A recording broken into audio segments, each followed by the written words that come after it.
नमस्कार। इस वीडियो में हम स्पर्श पाठ्य पुस्तक 10वीं कक्षा के गद्य भाग में से 8वां पाठ कारतूस पढ़ने जा रहे हैं। कारतूस पाठ गद्य भाग का अंतिम पाठ है। यह एक नाटक है। कारतूस का अर्थ है कैट्रिज, जिसे बंदूक में प्रयोग करते हैं। इन्हीं गोलियों से निशान लगाकर मारते हैं। इस नाटक के लेखक हैं हबीब तनवीर। इनका जन्म 1923 में छत्तीसगढ़ के रायपुर में हुआ है। आइए अब हम हबीब तनवीर के बारे में जानकारी पाएंगे। 1923 में छत्तीसगढ़ के रायपुर में जन्मित हबीब तनवीर जी 1944 में नागपुर से स्नातक की उपाधि यानी डिग्री की उपाधि प्राप्त की। तत्पश्चात माने इसके बाद ब्रिटेन की नाटक अकादमी से नाट्य लेखन में अध्ययन प्राप्त करके दिल्ली लौट आए और दिल्ली में वे नाट्य मंच की स्थापना की। वे नाटककार, कवि, पत्रकार, नाट्य निर्देशक, अभिनेता जैसे कई रूपों में प्रसिद्धि प्राप्त की है। हबीब तनवीर के ने लोकनाट्य के क्षेत्र में भी महत्वपूर्ण काम किया है।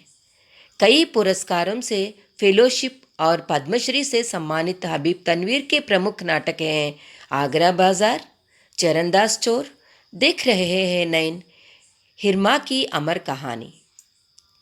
इन्होंने बसंत का सपना, शाजपुर की शांतिबाई, मिट्टी की गाड़ी और मुद्रा राक्षस नाटकों का आधुनिक रूपांतर भी किया है। पाठ का परिचय। आज़ादी की लड़ाई आप सबको मालूम है। क्यों हुई ये लड़ाई? अंग्रेजों को हमारे देश से भगाने के लिए। क्यों? क्योंकि अंग्रेज लोग हमारे देश में व्यापार करने आए थे।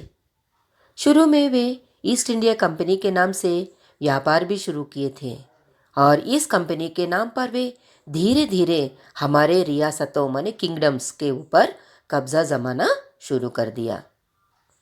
एक ओर पूरे देश को आक्रमण करने के प्रयास में लगे थे, तो दूसरी ओर हमारे देश के वीर राजा लोग इनको देश से भगाने के प्रयास में जुटे हुए थे। प्रस्तुत पाठ में एक ऐसे ही जांबाज के माने वीर राजा के कारनामों का वर्णन है, माने उनके कामों का वर्णन है।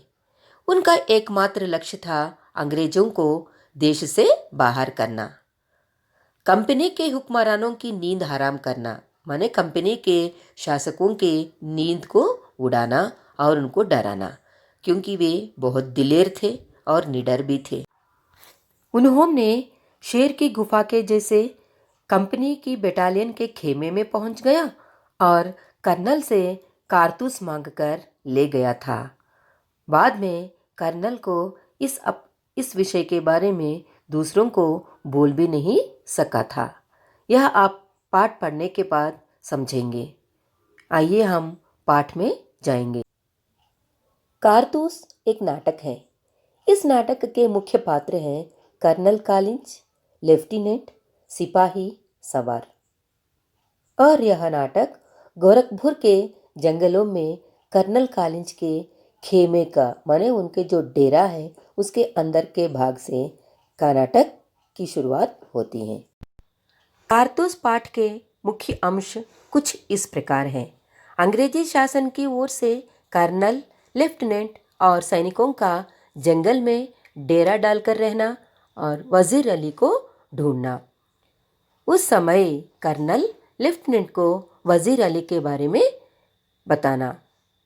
वजीर अली के चाचा जी सादत अली को सिंहासन पर, अवध के सिंहासन पर बैठाना। वजीर अली को पकड़ने की चिंता। वजीर अली द्वारा कंपनी के वकील की हत्या। अपनी शक्ति बढ़ाने के लिए वजीर अली की नेपाल जाने की योजना, माने अंग्रेजों को देश से भगाने के लिए उसे सैनिकों की ज़रूरत है, तो उसके लिए उन्होंने नेपाल जाकर वहाँ के राजा को साथ मिलाकर अंग्रेजों पर युद्ध के लिए तैयार रहना। वजीर अली का अंग्रेजी खेमे में आना, कर्नल से कारतूस मांगकर ले जाना, ये सभी हम इस पाठ में पढ़ेंगे। नाटक में जाने से पहले हमें अवध के इतिहास के बारे में जानना पड़ेगा। अवध आज उत्तर प्रदेश में है।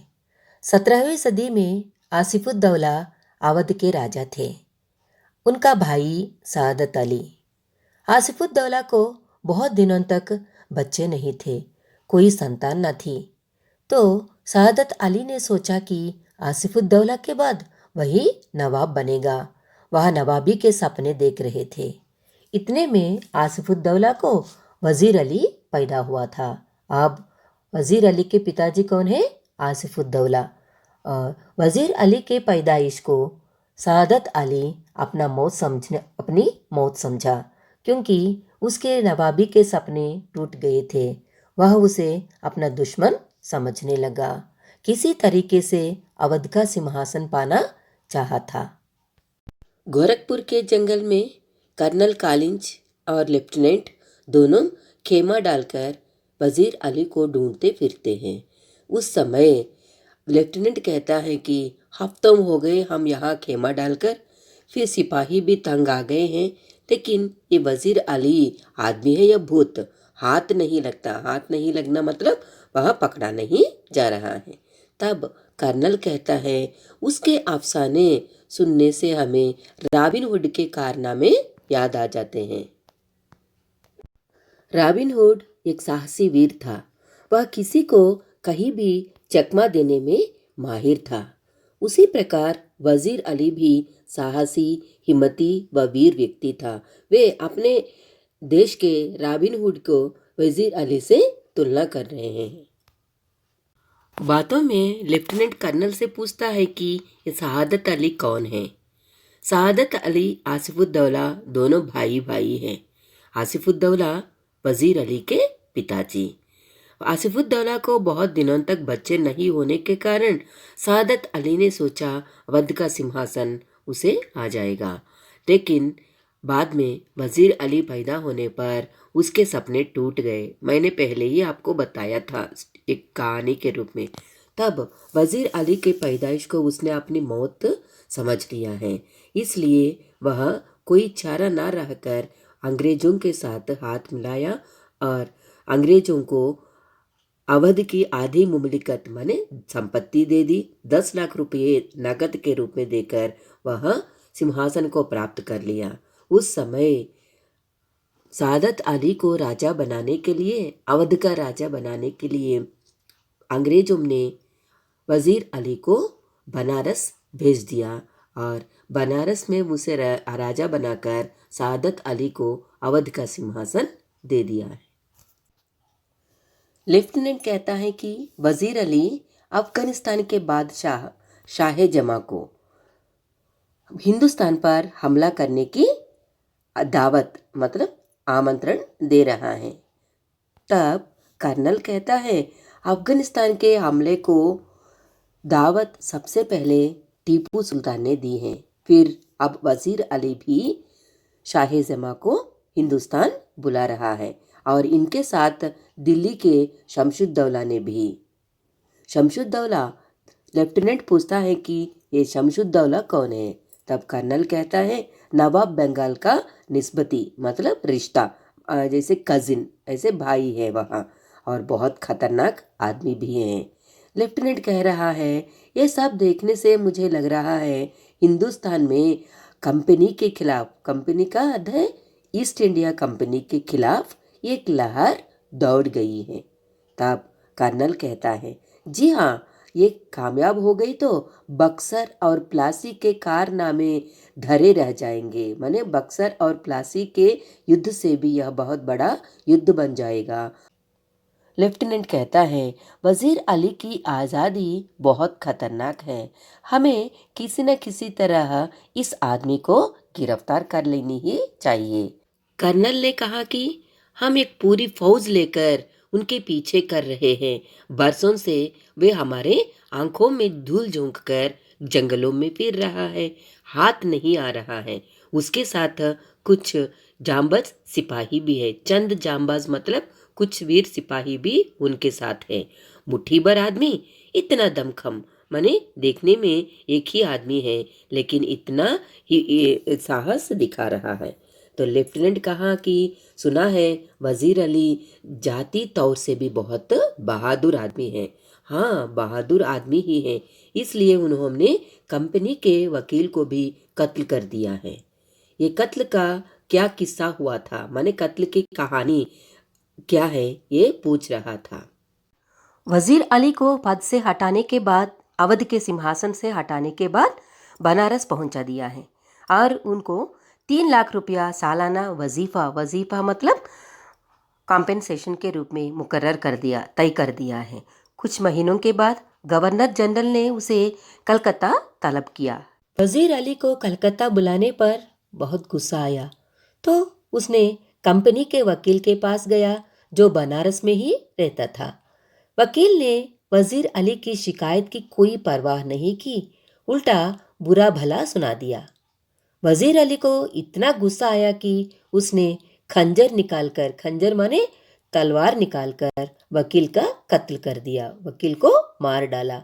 इसके बाद वजीर अली अपने सैनिकों के साथ आजमगढ़ की ओर भाग गया। आजमगढ़ के बादशाह ने उन लोगों को अपनी रक्षा के साथ घाघरा तक पहुंचा दिया। तब से वह जंगलों में छिपकर अपनी शक्ति बढ़ाने लगा। तब से लेकर कर्नल कॉलिंज लेफ्टिनेंट और सैनिकों के साथ जंगल में, गोरखपुर के जंगल में डेरा डालकर वजीर अली को ढूंढने में लगे थे। लेफ्टिनेंट ने कर्नल से पूछा कि अब इस वजीर अली की स्कीम क्या है। तब कर्नल ने कहा किसी भी तरह नेपाल पहुंच जाए और वहां से अफगानिस्तान के हमले का इंतजार करे, अपनी शक्ति को बढ़ाए तथा सादत अली को उसके पद से हटाकर अवध सिंहासन को फिर प्राप्त करे और इसके साथ साथ अंग्रेजों को हिंदुस्तान से निकाल दे। तो इस प्रकार वह अपनी योजना बनाकर रखा है। लेफ्टिनेंट कहा कि नेपाल पहुंचना तो ऐसा मुश्किल ही नहीं, मुमकिन भी है। अगर पहुंच गया हो तो ऐसे कैसे पहुंचा देंगे हम और दूसरी ओर नवाब सादत अली खां के सिपाही सब बड़ी सख्ती से, कठोर परिश्रम से उसके पीछे कर रहे हैं। हम किसी न किसी तरह उसको पकड़ेंगे और उसे मारेंगे, ऐसे वह बोल ही रहा था। इतने में गोरा सिख सिपाही आकर कहा कि दूर से गर्द उठती हुई दिखाई दे रही है। तब सभी लोगों ने देखा कि वहां सच में दूर से धूल उड़ रही है। किसी एक आदमी तेज घोड़े पर सवार होकर आते हुए नजर आया है। कर्नल ने खिड़की के पास जाकर देखा तो एक ही सवार है, घोड़ा तेज दौड़ाए चला आ रहा है। तब लेफ्टिनेंट ने कहा देखो, सीधा हमारी तरफ आता मालूम हो रहा है। तो कर्नल सिपाही को बुलाकर कहा कि इस सवार पर नजर रखे कि ये किस तरफ जा रहा है। लेफ्टिनेंट ने कहा संदेह की कोई गुंजाइश नहीं है, वह तेजी से इसी तरफ आ रहा है। सवार नजदीक आकर रुककर कहता है मुझे कर्नल से मिलना है। तब गोरा कहता है बहुत खूब, आप यही रुकिए, मैं अंदर जाकर कर्नल को यह संदेश देता हूँ। कर्नल को संदेश देने पर उन्होंने कहा कि उस सवार को अंदर भेज दो। तो लेफ्टिनेंट कहता है वजीर अली का कोई आदमी होगा, हमसे मिलकर उसे गिरफ्तार करवाना चाहता होगा। कर्नल खामोश रहो, ऐसे कहकर सवार को अंदर आते देखकर चुप हो जाता है। सवार अंदर आते ही कहता है तन्हाई तन्हाई, माने मुझे एकांत चाहिए, मैं अकेले कर्नल से ही मिलना चाहता हूँ और किसी से नहीं। जैसे ही कर्नल ने लेफ्टिनेंट और सिपाही को बाहर जाने का इशारा किया, दोनों बाहर चले गए। तब सवार कहता है आप यहाँ खेमा क्यों डाला है, खेमा माने कैंप क्यों डाला है। कर्नल ने कहा वजीर अली को पकड़ने के लिए। एक आदमी को पकड़ने के लिए इतना लाव लश्कर क्यों चाहिए। लाव लश्कर मतलब सेना का समूह, युद्ध सामग्री सब मिलाकर लाव लश्कर होता है। तो उन्होंने कहा गिरफ्तारी में मदद देने के लिए। कर्नल ने कहा सवार ने कहा, वजीर अली को पकड़ना बहुत मुश्किल है साहब, क्योंकि वह एक जांबाज सिपाही है। जांबाज मतलब वीर सिपाही है। हाँ, मैंने भी सुन रखा है। अब बताइए आपको क्या चाहिए। तब उन्होंने कहा, मुझे कारतूस चाहिए, चंद कारतूस, माने कुछ कारतूस चाहिए।